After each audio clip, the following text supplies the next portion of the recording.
The biggest thing that happened over the weekend, maybe the strangest actually, was seeing, Erling Haaland trying to celebrate his goal. The first goal in that game between Borussia Dortmund and Schalke, and it was like, it was quite strange, actually. You've seen footballers, maintaining social distancing when they're trying to celebrate goals.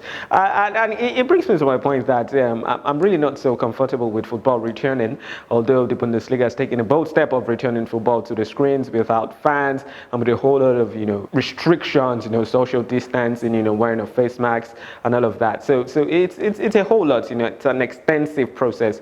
Good measures that they've put in place when it comes to, protecting the players, I beg your pardon, and protecting, club staffs, coaching officials and all of that. Actually, two coaches were not able to coach, over the weekend because they broke certain rules. One of them traveled to Switzerland, the other went to buy toothpaste. Yes, yeah, toothpaste. And he couldn't coach his team. So the Bundesliga, they've really tried with what they've put in place. But like I said in my previous episodes, I still have my major reservations with football returning at this sort of time. But I guess Germany is way ahead of the rest of Europe when it comes to handling the coronavirus pandemic. And we hope to see the Premier League come back very soon.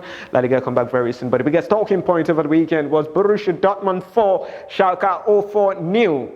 And some people will tell you that's a derby. Actually, it is a derby, the road derby. But it was so emphatic the way Borussia Dortmund, defeated Schalke 04 in that particular fixture. And Axel Witsel made a point of rubbing the noses of their rivals in it, if you can call them that, going on social media to just remind them that it's Schalke 04 and they lost 4-0.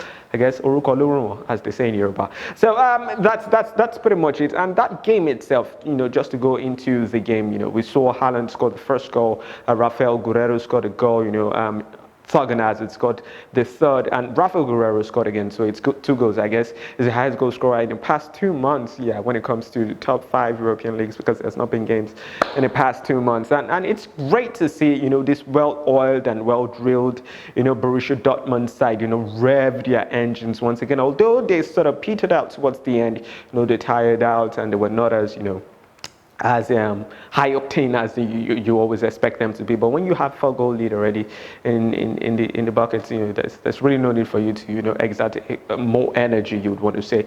And I think it goes to the thinking of FIFA, increasing the number of substitutes that can be used, in leagues this time, increasing it to 5 because of the condition of certain players, not yet getting to the tip-top, stage. But it was interesting. It was great to see football return to the screens, although I still have my reservation. I'm saying for the 100th time, but it was good to see football. And Lewandowski also extended the scoring, made it 26 and I think 40 goals this season. In that game against Union Berlin, he scored from the penalty spot where Bayern Munich won 2-0, and it was good to see. There was Anthony Uja in that game, a Nigerian, but he couldn't do anything about it. Another Nigerian in the Bundesliga that did really good things over the weekend was Taiwan Awoniyi from Liverpool, who got a goal in Mainz game. He ended 2-2 in that particular Bundesliga fixture, and it was, like I've said, it was good seeing football return to the screens after like 2 months.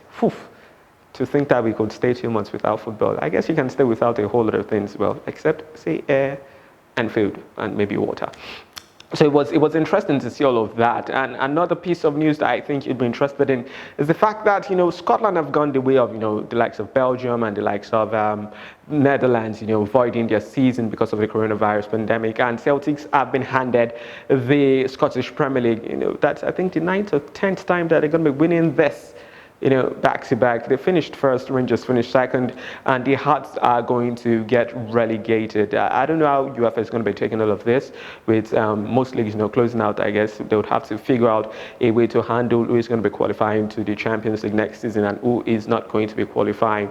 So I guess that's it for this weekend. The biggest game, I'm sure the Bundesliga lads will be looking forward to is that game on Tuesday between Bayern Munich and Borussia Dortmund. Pretty much that settles who is going to be, having the upper hand or the ascendancy when it comes to the Bundesliga, and who's going to be taking home the trophy, because I think Bayern Munich are 4 points ahead of Borussia Dortmund. If Dortmund wins, they reduce it to 1 point. But if Bayern Munich win that particular fixture, I think it's almost sealed for Bayern Munich to end up the title winners of the German Bundesliga. I guess that's all we can take on the show today. Let me know in the comment section your most exciting game or your strangest celebration over the weekend. And talking about celebrations, there was one person that actually broke, some of those rules. It was Dedrick Boyata, who actually kissed another player, in the height of the whole emotion and stuff. At times you tend to wonder, these footballers, they are not robots, they have blood flowing through their veins, and sometimes they tend to be able to break all of these things because they are still not wired perfectly when it comes to spacing themselves when they're celebrating and all of that.